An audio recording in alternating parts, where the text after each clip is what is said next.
नमस्कार, 12 बजे की 12 बड़ी खबरों में आप सभी दर्शकों का स्वागत है और मैं हूं आपके साथ अखंड राय। और आप देख रहे हैं उत्तर प्रदेश का तेजी से बढ़ता हुआ digital platform IBC 24 Uttar Pradesh Uttarakhand. 12 बजे की महत्वपूर्ण खबरों की शुरुआत करते हैं। कल 13 अगस्त था और लगातार 13 अगस्त से आज के दिन 24 घंटे तक लगातार विधानसभा चली और विधानसभा में विजन डॉक्यूमेंट पर चर्चा हुई। इसमें तमाम जो वरिष्ठ मंत्री थे उन्होंने 2047 में उत्तर प्रदेश कैसा होगा, कैसा विकसित उत्तर प्रदेश होगा, कौन से लेवल का इंफ्रास्ट्रक्चर होगा, क्या कुछ होगा, इसको लेकर के चर्चा की। तमाम जो मंत्री थे उन्होंने अपने विभागों के बारे में वहां पर विजन डॉक्यूमेंट को लेकर के चर्चा की और बताया कि 2047 तक का जो उत्तर प्रदेश होगा वो कैसा होगा। यहाँ का इंफ्रास्ट्रक्चर विश्व स्तरीय होगा, यहाँ की स्वास्थ्य व्यवस्थाएं बहुत शानदार होंगी, सुपर स्पेशलिस्ट हॉस्पिटल बनेंगे, ट्रामा सेंटर बनेंगे और साथ ही साथ जो जरूरत होगी जीरो पॉवर्टी की भी बात की गई है 2047 के लिए।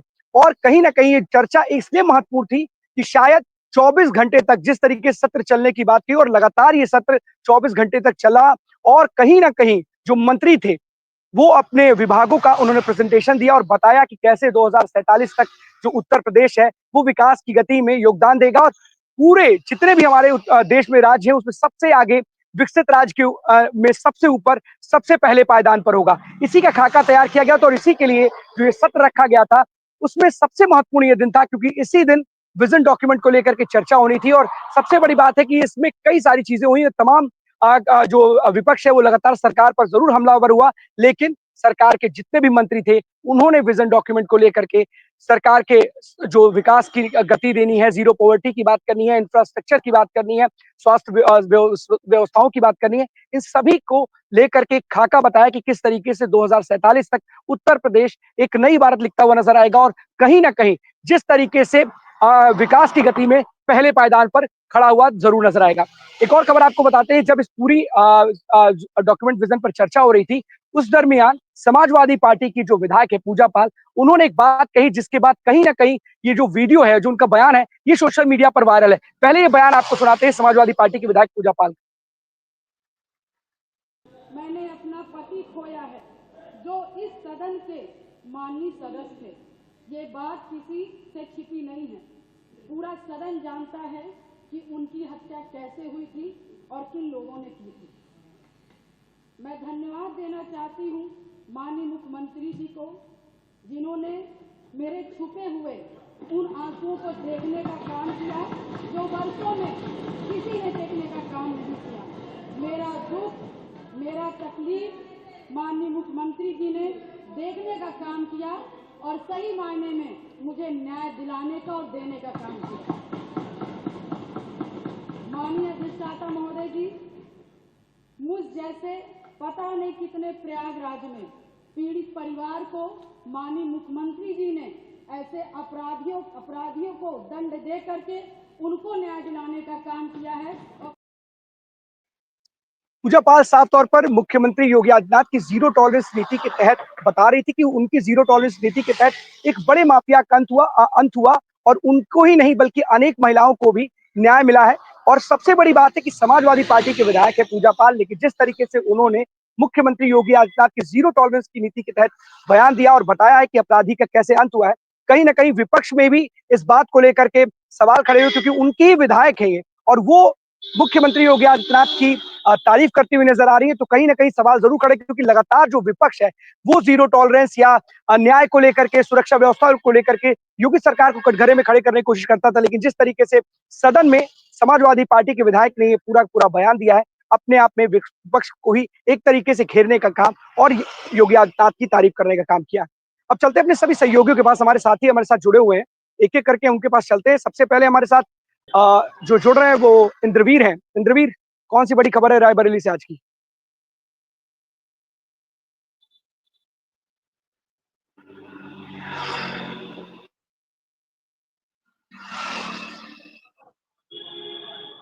देखिए हाँ, आपको बता दें, सबसे पहले मैं आईबीसी और हमारे जो दर्शक हैं और भी जो आईबीसी के अलावा भी जो चीजें हैं तो उनको लेकर के एक बड़ी आज का दिन जो है इंडिया के लिए बड़ा खास है।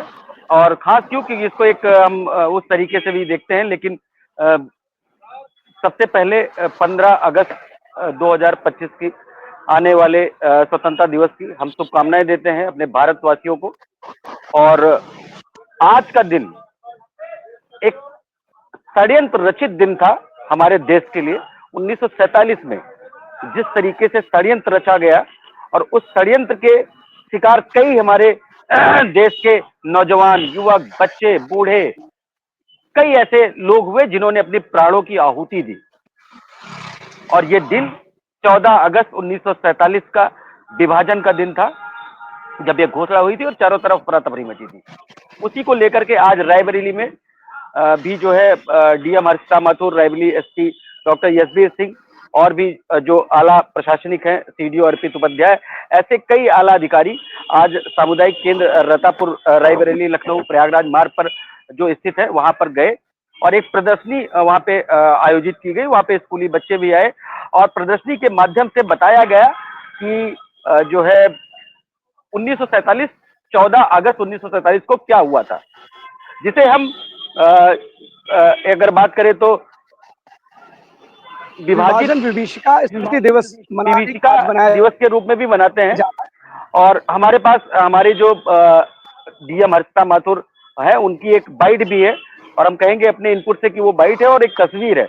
वो तस्वीर दोनों हम दिखाने की कोशिश करेंगे कि जिस तरीके से ये निकल करके चीजें आई हैं, अब आने वाली जनरेशन को जानना जरूरी है कि क्या हुआ था और किस वजह से ये विभाजन दिवस और विभीषिका दिवस मनाया जा रहा है। क्योंकि जिस हम एक इसको ये तो नहीं कह सकते, लेकिन हाँ देश के लिए बहुत अहम दिन था 14 अगस्त 1947। तो वो तस्वीर है और हम चाहेंगे प्लीज एक बार प्ले की जाए।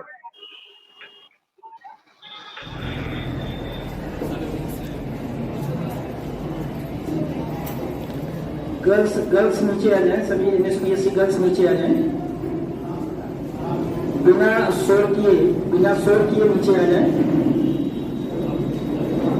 मैम आज क्या कार्यक्रम था, क्या मैसेज करना चाह आज रायबरेली डेवलपमेंट अथॉरिटी के रतापुर सामुदायिक केंद्र में विभाजन विभीषिका दिवस यानी कि 14 अगस्त के संबंध में आज एक प्रदर्शनी लगाई गई थी। इस प्रदर्शनी का अवलोकन किया गया, जिसमें स्कूली बच्चे भी आए और साथ ही हमारे सम्मानित जनपद वासी भी रहे। साथ ही सभी लोगों के साथ इस दिवस के दृष्टिगत मौन धारण किया गया।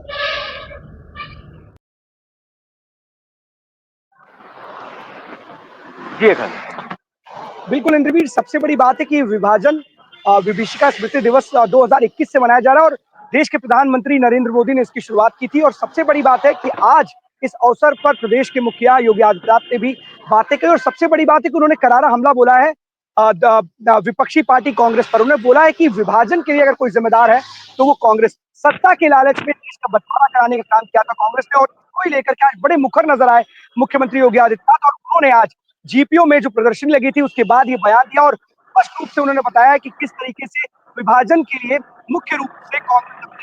और आज जिस तरीके से विभाजन विभीषिका स्मृति दिवस के रूप में मनाया जा रहा है, 2021 में इसकी शुरुआत हुई थी, कहीं ना कहीं लोगों को याद किया जा रहा है और इसी को लेकर के बताया कि पूरा का पूरा देश शोकाकुल है। क्योंकि अगर आज का दिन अगर नहीं होता तो आज हम अखंड भारत का हिस्सा होते और सभी लोग मिलजुल कर एक साथ रहते। यही नहीं, मुख्यमंत्री योगी आदित्यनाथ ने एक और बात जोड़ी थी कि कई क्रांतिकारियों ने फांसी के फंदे को गले लगाया, कई लोगों को बहुत यातनाएं दी, कांग्रेस के लोगों ने वो यातनाएं दी और कई लोगों की जान गई। उसके बावजूद जिस तरीके से हमारे देश का विभाजन हुआ उसके लिए केवल और केवल कांग्रेस जिम्मेदार है। तो कहीं ना कहीं जिस तरीके से मुख्यमंत्री योगी आदित्यनाथ ने आज कांग्रेस सरकार पर हमला बोला, कांग्रेस पर हमला बोला है, कहीं ना कहीं साफ तौर पर दिखाता है कि योगी आदित्यनाथ जो कि सूबे के मुखिया है वो किस तरीके से ये बताने का प्रयास कर रहे हैं प्रदेश की जनता को कि 1947 में जो भारत का विभाजन हुआ था उसके लिए मुख्य रूप से कांग्रेस ही जिम्मेदार है। बिल्कुल अखंड, देखिए जिस तरीके से होना तो नहीं चाहिए था, अगर हम चूंकि हम उस समय शायद तब जन्म भी नहीं हुआ था हमारा आपका, लेकिन जो ये चीजें हुई थी उसकी जिम्मेदार कौन है ये खैर राजनेताओं का काम है, हमारा काम नहीं है एज अ जर्नलिस्ट। लेकिन जिस तरीके से घटना हुई थी उस घटना को नहीं होना चाहिए था। और आज हम, जैसे आपने कहा कि आज हम अखंड भारत का हिस्सा होते, तो हमारे लिए ये और हम उन वीर सपूतों को, उन धरती के लाल को हम नमन करते हैं। 15 अगस्त 26 जनवरी हम हमेशा हैट्स ऑफ है हमारा कि आने वाले जो समय बीत गया उसमें उन्होंने अपनी प्राणों की आहुति दी और देश के लिए, देश के बंटवारे के लिए 14 अगस्त 1947 को अपने प्राणों की आहुति दी। और जो अफवाहें थी, उन अफवाहों के बीच भी आज हिंदुस्तान है और इसीलिए हिंदुस्तान को सोने की चिड़िया कहते हैं। और इसी वजह से आज तक आपने कहा कि जो नेता प्रतिपक्ष हैं, जो नेता पक्ष हैं, ये दोनों के बीच में चाहे वो किसी भी समय के रहे हो, लड़ाई होती रही है कि कांग्रेस के लोगों ने देश का बंटवारा कराया और जो उस समय के शासक रहे। लेकिन क्या वो होना चाहिए था? नहीं होना चाहिए था। लेकिन आज भी शायद अगर वो नहीं होता या नहीं है तब भी हुआ, उसके बाद भी आज भारत को हम सोने की चिड़िया कहते हैं। तो हम उस भारत में हैं जिस भारत के ऊपर हमें गर्व था, है और आगे भी रहेगा। और ऐसे वीर सपूतों को भारत आगे भी जन्म देता रहेगा। अपनी भारत माँ की धरती को बचाने के लिए ऐसे वीर सपूत कई सारे भारत देश में हैं और थे और आएंगे भी। क्योंकि किसी के ऊपर आँच आती है तो हर आदमी अपनी वतन की, अपनी अपनी धरती की, अपनी माँ की रक्षा करना जानता है। और हम ऐसे देश में हैं जहां पर वीर सपूतों की कमी नहीं है। जी अखंड। बिल्कुल इंद्रवीर, शायद यही कारण है कि जिस तरीके से मुख्यमंत्री योगी आदित्यनाथ ने आज अपने संबोधन में ये बात कही और याद दिलाने का प्रयास किया कि किस तरीके से अखंड भारत को विभाजित करने का काम किया था, तो उन्होंने इसको लेकर के जो उस समय की जो कांग्रेस की सरकार थी उस पर जरूर सवाल खड़े किए थे। फिलहाल ये आरोप प्रत्यारोप का दौर चलता रहता है, लेकिन कई सारी चीजें हैं। देश के प्रधानमंत्री नरेंद्र मोदी ने इसकी 2021 में शुरुआत की थी और आज भी पूरा देश इसको लेकर के विभाजन विभीषिका दिवस मना रहा है और कहीं ना कहीं शोकाकुल है। इसको लेकर के बातचीत भी की गई थी। बहुत बहुत धन्यवाद आपका इस तमाम जानकारी के लिए। जितेंद्र हमारे साथ जुड़े हुए हैं बस्ती से। जितेंद्र, कौन सी बड़ी खबर है?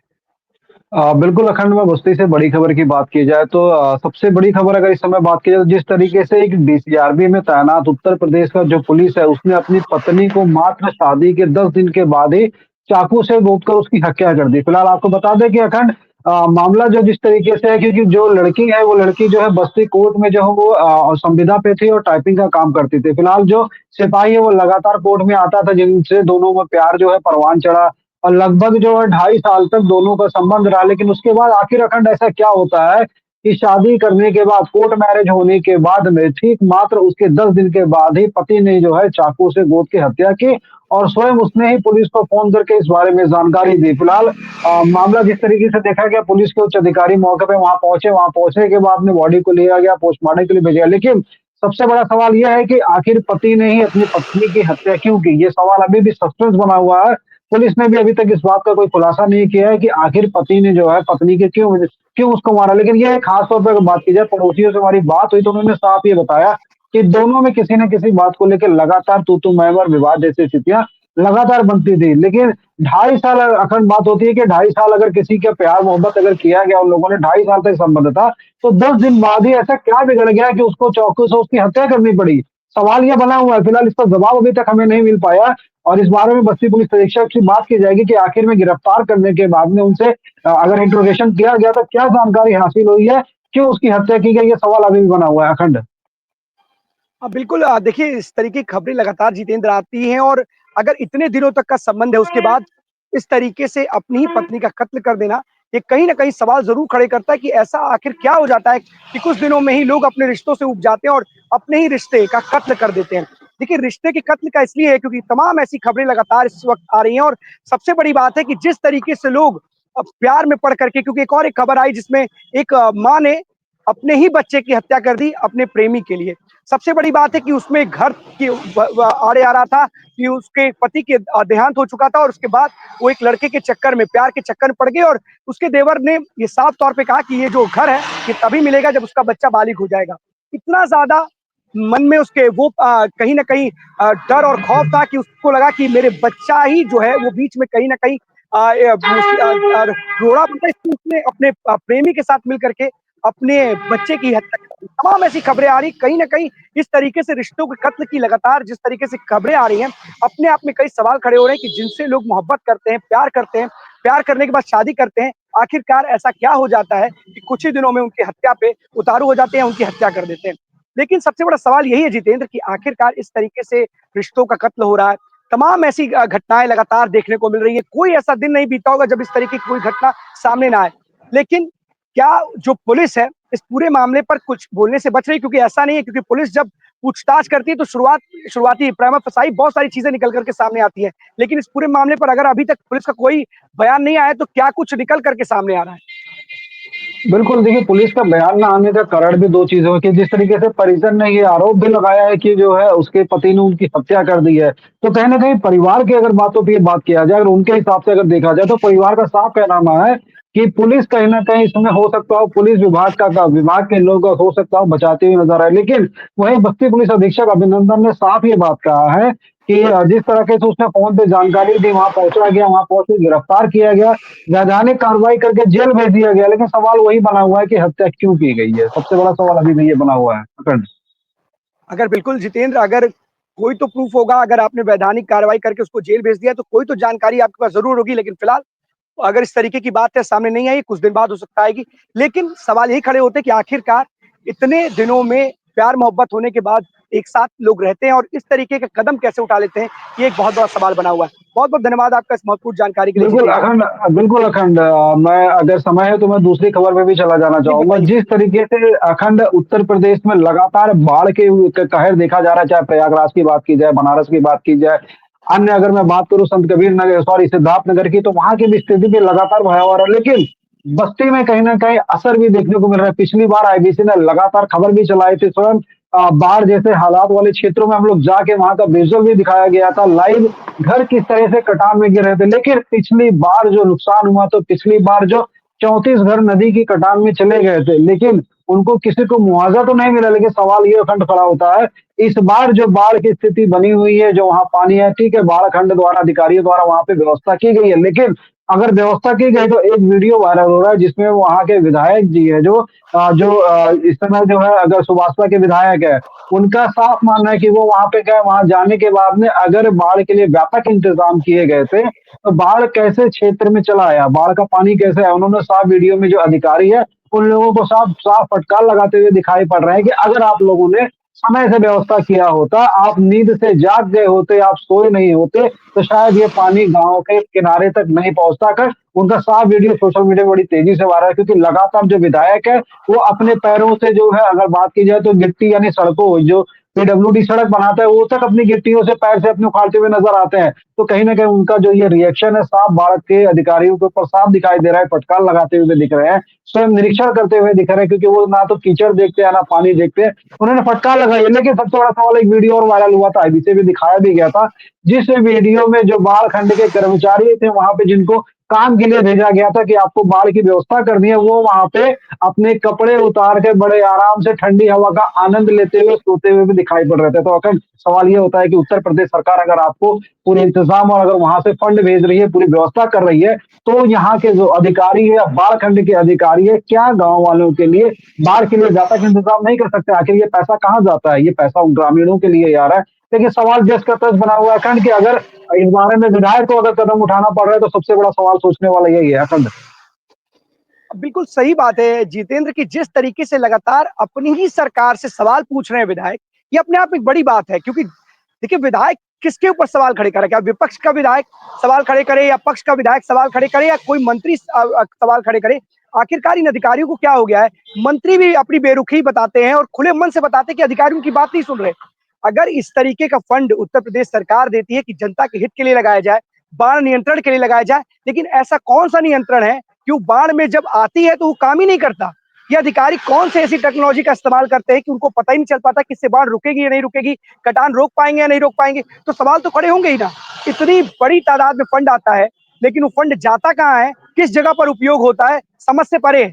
ऐसे लोग अभी भी अगर वहां पर बने हुए हैं और इनके ही भरोसे हैं सारे के सारे गांव, जो लोग जो भी नदी के किनारे के गांव है, जो इलाके हैं, वो इन अधिकारियों के ही भरोसे बैठे रहते हैं, क्योंकि इनके ही ऊपर सारी इनके कंधों पर जिम्मेदारी होती है। लेकिन अगर इनके भरोसे बैठे हैं, उसके बावजूद बाढ़ जैसे हालात पैदा हो जाते हैं कि गांव के गांव कट जाते हैं, कटाने लगातार बढ़ती जाती है, तो आपने बाढ़ नियंत्रण को लेकर के क्या कदम उठाए? बिल्कुल वाजिब सवाल है, क्यों नहीं उठाएंगे? क्वेश्चन क्यों नहीं पूछे जाएंगे? सड़कों का हाल है कि राजधानी लखनऊ की सड़कें अगर दिखाई थी, आईबीसी ने अपने तस्वीरों में दिखाई, विधानसभा का हाल दिखाया, चारबाग रेलवे स्टेशन का हाल दिखाया, घुटने तक का चारबाग रेलवे स्टेशन पानी है, गाड़ियों के अंदर पानी पहुंच जा रहा है, कई कई जगह गाड़ियां बंद हो जा रही है। कई ऐसी सड़कें लबालब पानी भरा हुआ तालाब बन चुकी हैं। तो अगर ऐसी व्यवस्था है, इतना पैसा खर्च किया जाता है, ड्रेनेज की व्यवस्था की जाती है, नगर निगम है, तो सारी चीजें हैं किस लिए? राजधानी लखनऊ की शायद ही कोई सड़क बची होगी जितेंद्र, ये हम आईबीसी पे बता रहे जिस सड़क पर गड्ढा ना हो, शायद ही। और मुख्यमंत्री आवास के आसपास की भी सड़कें इस वक्त कहीं ना कहीं बहुत बड़े बड़े गड्ढे उसमें हो चुके हैं। तो क्या ऐसा कारण है कि वहां पर चीजें नहीं चल पा रही? बहुत बड़ा सवाल है, लेकिन अब ये सवाल उठेगा ही उठेगा। अगर आप वहां पे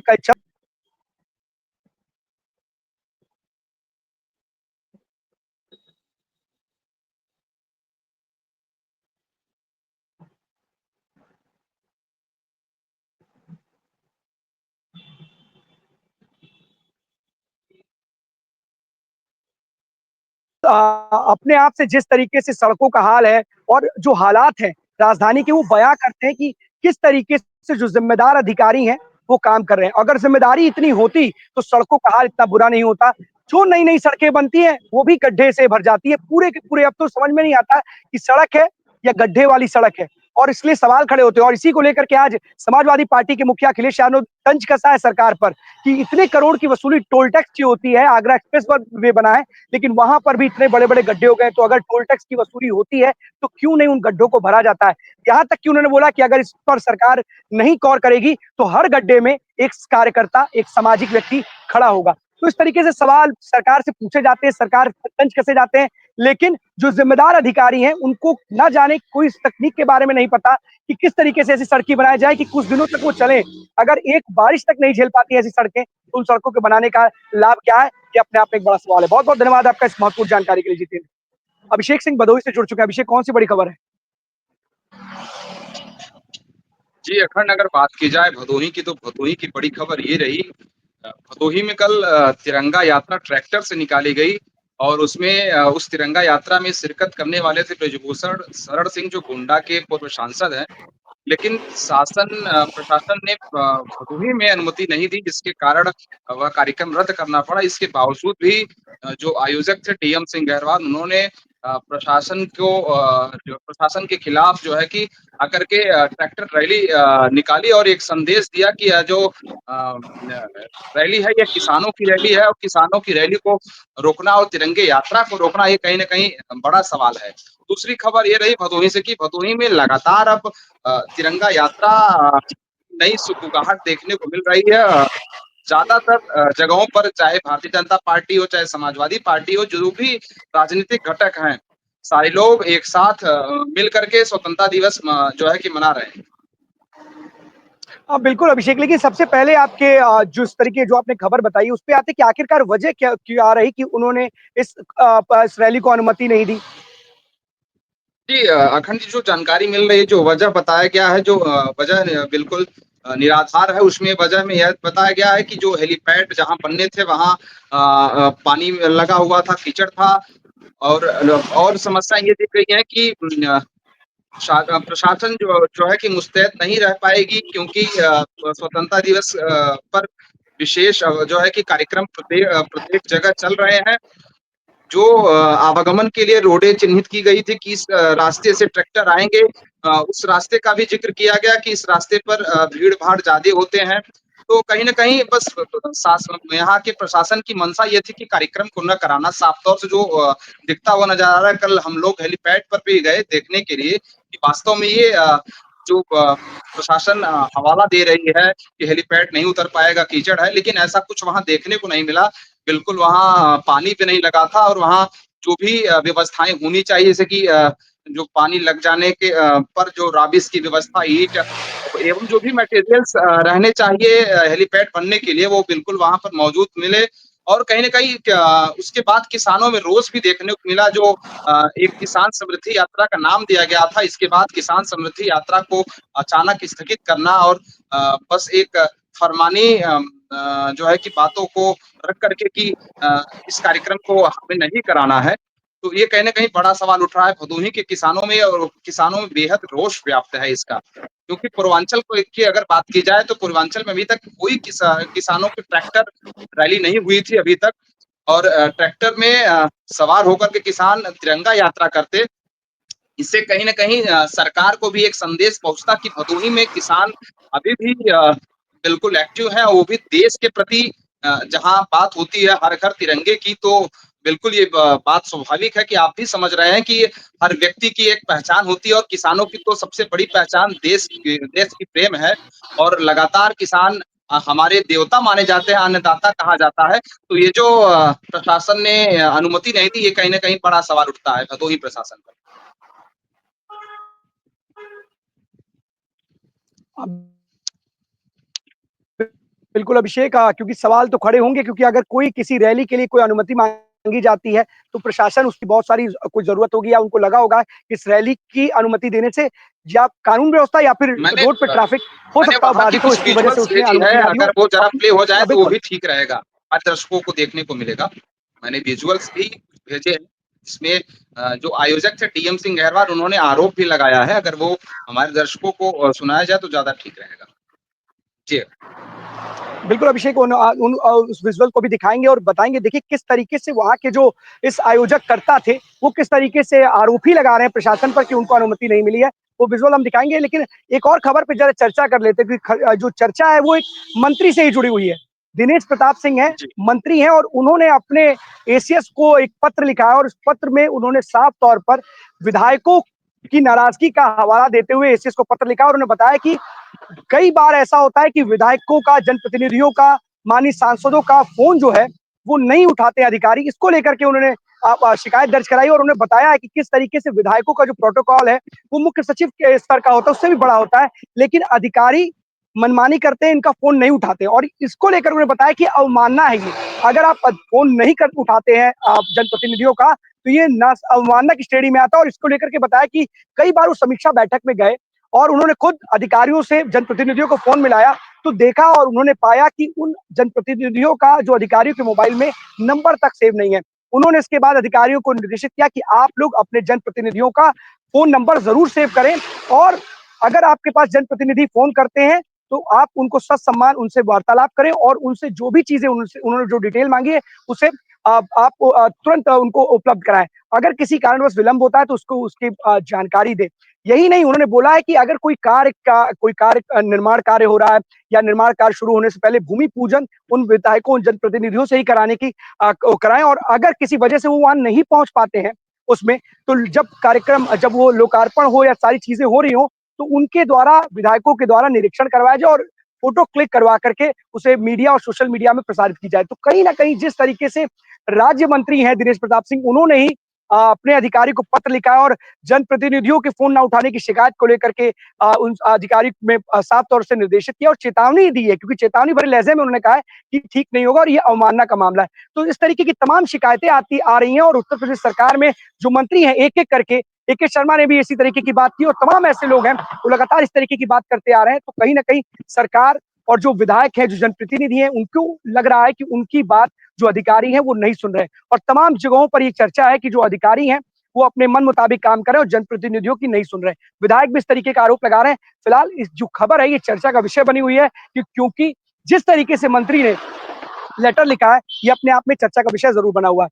अभिषेक सिंह, बहुत बहुत धन्यवाद आपका इस तमाम जानकारी के लिए भदोही से, क्योंकि जिस तरह की खबर आपने बताई, रैली की अनुमति नहीं मिली है, जिसकी वजह से जो आयोजक करता थे वो कहीं ना कहीं नाराज नजर आ रहे हैं और प्रशासन पर आरोप लगा रहे हैं। तो किस तरीके की तमाम घटना घटित है। लेकिन एक और महत्वपूर्ण खबर राजधानी लखनऊ से है। कल देर रात मूसलाधार बारिश हुई और मूसलाधार बारिश के चक्कर में राजधानी के कई इलाके जलमग्न हो गए।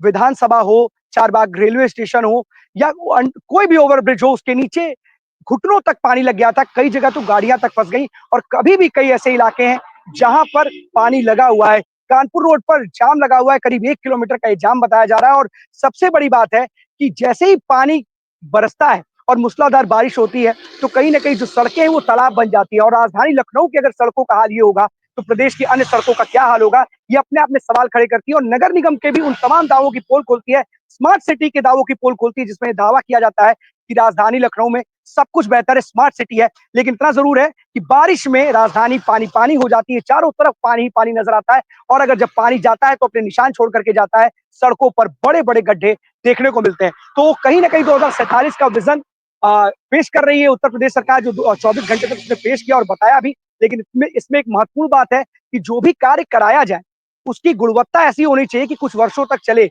और अगर एक बारिश ये सड़कें नहीं झेल पा रही हैं, तो सवाल खड़े होंगे कि आखिरकार अधिकारियों को सोचना चाहिए कि कौन सी तकनीक का इस्तेमाल किया जाए कि इन सड़कों में जान आए और ये सड़कें हैं वो गड्ढा मुक्त हो सके। क्योंकि प्रदेश के मुख्यमंत्री मुखिया लगातार कहते रहते हैं कि गड्ढा मुक्त किया जाए, लेकिन अगर राजधानी की सड़कों का यही हाल होगा कि जो गिट्टी है वो उड़ने लगेंगी, धूल उड़ने लगेंगी, रोड बिखर जाएंगी, तो और जगहों का क्या हाल होगा, ये सवाल खड़े करेगा। तो कहीं ना कहीं अधिकारियों को इस पर जरूर विचार विमर्श करना चाहिए और देखना चाहिए कि किस तरीके की रोड तैयार की जाए कि वो बारिश से लेकर सारी चीजें झेल सके। तो 12 बजे 12 बड़ी खबरों में आज के लिए बस इतना ही। कल हम आपके सामने फिर से होंगे हाजिर। तब तक के लिए दीजिए हमें इजाजत। धन्यवाद।